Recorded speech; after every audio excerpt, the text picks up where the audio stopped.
Hi, I'm Sarah. I'm a custom home builder and a renovator, and I've been doing this for about 20 years. And today I'd just like to share with you a little bit about the homeowner's emotional roller coaster. I have had many clients over the course of my construction career, and I see this on almost every job. And so today I'm going to briefly go through this with you just to tell you what you can expect as you go through your new home build or your renovation.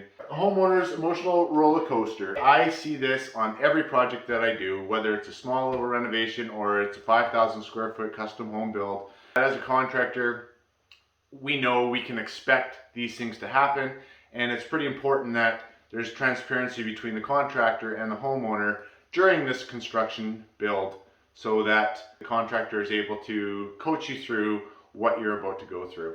So if you haven't had that conversation with your contractor, make sure you do. A couple things about this graph we're going to go through. On the left hand side here, we've got your mood level, anywhere from 0 down here to 100% up here. You've got your pre-construction here, usually about 1 to 6 months depending on what you're doing and how big the project is. You've got your construction start, your construction finish. Starting at the beginning in your pre-design stage, you hire a designer and you're super ecstatic. You've been thinking about this project for quite a long time, 6 months, a year, maybe even longer, and you know what you want. And now it's time to put your thoughts into a design, and so you hire a designer, and you're pretty happy about this. And as you work with the designer, the mood level goes down a little bit. Overall, the designer helps you through, and you get some drawings drawn up, and you've got a plan, and that's the first step in the pre-construction process. This is the time when you take that first big dip on the roller coaster, because as you start budgeting, as you start working off the plans and coming up with pricing, you realize that, holy smokes, this is costing a lot more than we originally thought.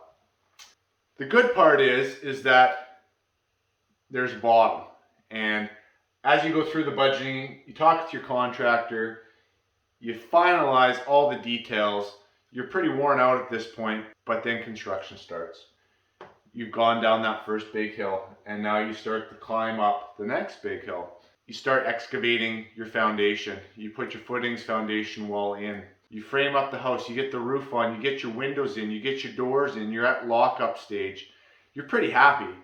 But then you get to the top, you get to this stage at lockup, and now it seems like you're stagnant. Things aren't happening. You start realizing as you go through the trades, plumbing, electrical, HVAC, and insulation, things are taking a long time. What's taking so long? You go through plumbing and perhaps, there's a toilet that the plumbers can't get to because there's a big structural beam in the way, and this wasn't thought out in the design stage. Maybe there was an engineering change somewhere along the line and it was just missed. How are we going to get this toilet to the location with this big structural beam? So now there's backframing that we're going to have to do to create a chase of some sort, and that'll cost money. So at this point, we're going down another big hill on this roller coaster. You're not feeling really great about this. Things are taking a long time. Things are costing a lot more money than they did over in this section.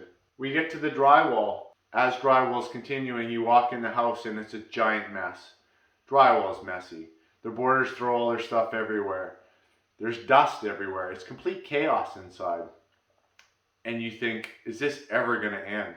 And here you are at the bottom of the roller coaster going through your bumps. You are at your low. You're over budget and you're really stressed out. The good news is, from this point it gets better. Things start continuing on the interior. You have your painting done, you have your flooring done, you have your tile done in your bathroom. Your finishes start going in. Your kitchen sink goes in, your cabinetry goes in, your electrical finish goes in, the lights go up.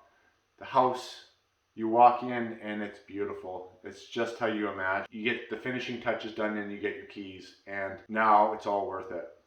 So just remember, as you're going through this roller coaster, keep in mind that when you're down here or you're down here and you're not feeling good about the project, things get better. A couple things that I just wanted to mention is that during the construction project, There's always going to be problems that happen. I have never done a project where there aren't issues that come up. And it's how we resolve these issues that make us get to the next stage efficiently and quickly. Make sure you choose your contractor wisely, do your research, look at some of their past projects, talk to other past clients. Make sure that you're signing up with a builder that is competent, capable, and is going to walk you through this process. If you found this video helpful, please like and subscribe to this channel. It's going to help us put out more videos for your knowledge and information. I'm Sarah, I'm a custom home builder, and I'm here to help build your legacy.